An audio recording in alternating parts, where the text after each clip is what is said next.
Take us through that fifth inning. They get a run across. You guys answer. What was going on there for you and your teams?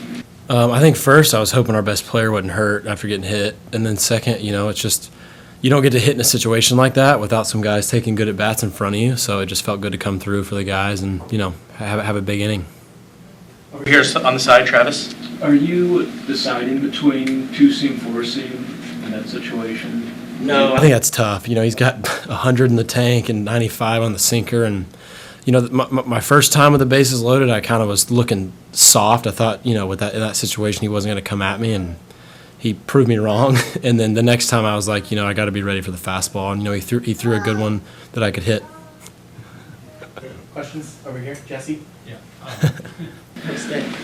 Lane, you talked a little bit about your journey since coming to Cleveland. Did you feel like you had some struggles early on and just needed to settle in with the new team, or was there more to it? Or Yeah, definitely had some struggles those first 2 weeks, or maybe even the month. But I'm just thankful they kind of hung with me and let me, get my feet under me and kept giving me at bats. And you just got to be thankful for that first off. And it felt good to kind of come through, late in September and obviously in the playoffs. So it was good. can it be fun to sort of bat behind Jose, by the way, just because he takes a lot of focus?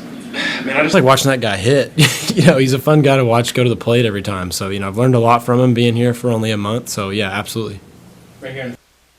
Stephen Vogt just said that you did have a talk with him in Kansas City, like one time that you thought you would be in the lineup. And he said, he challenged you and you responded and it, hasn't been able to take you out. So, was that a turning point for you in any way? What do you remember from that conversation? Man, obviously I was in D.C. for the last 2.5 years, and no matter what, I knew that I was showing up at the ballpark and I was going to be in the lineup. So I think I hit a homer off Waka, and then the next day I didn't play. So I was like, Voter, fill me in here. What's this look like going forward? Obviously I'm prepared for any role that you give me, but I just want to, So we had a great talk, and he kind of gave me some at bats to end September, and here we are. So. In the back, blue shirt. Lane, I know it's a team game. Everyone did a lot. You personally hit a big home run in Game 1, a big grand slam here in Game 5. This is the stuff you dream of, right? Coming up in those big.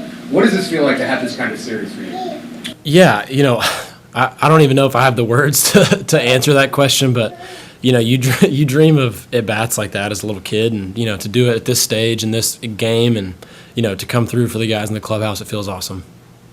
Here in the front. And for this to be your first playoffs, how sweet is it to be able to put this together? And what were your emotions like, celebrating with the guys when you get the championship belt too? Yeah, no, it's incredible. I think I've said this a lot over the last few weeks, is just it feels great. And, how they accepted me coming in here and trying to, just keep this thing rolling. So, obviously we've played well this first series, and, we got to keep it going for another couple. Here in the front, Paul. Lane, tell us about Rocky Top. Where'd that come from? I'm from Knoxville, so that's the Vols kind of, fight song. Why did they start playing it at the clinchers, for the clinch? Because I'm from Knoxville. I don't know. I guess that just relates with the town that I'm from. Here in the front. Two things. Number one, you have your family back there. Yeah. Let's have to feel like this moment, and then also Stephen Kwan has 11 hits in this series. How does he get the table set at the top? First off, this wouldn't be possible without them. Get you a little emotional hearing your son, make noise back there in the background. And, my wife's been a rock through all this too. So that's incredible. But,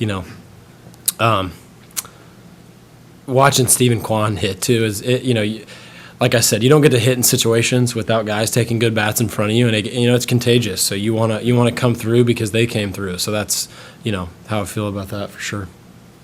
Question here in front. Did you feel any sense of,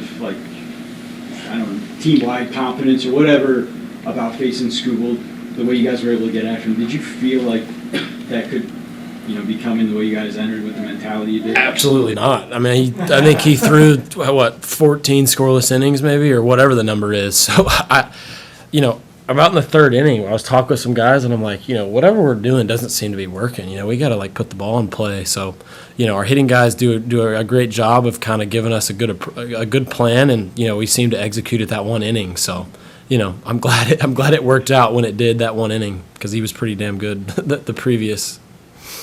It sounds strange then, knowing what you just said, but as it's leaving his hand, how quickly do you know you've got one maybe you can put a swing on? Like, is it? With the success that guy's had this year, I think you have to respect the fastball at all times. And, he finally threw me one over the plate. I was telling Val, our hitting coach, I was like, man, I've never seen someone throw that hard and just locate in on me so well. It seems like every fastball that he threw me, he just painted the top up and in rail, and you just kind of tip your cap. So he threw one over the plate after 4 at bats, and I was able to put a good swing on it.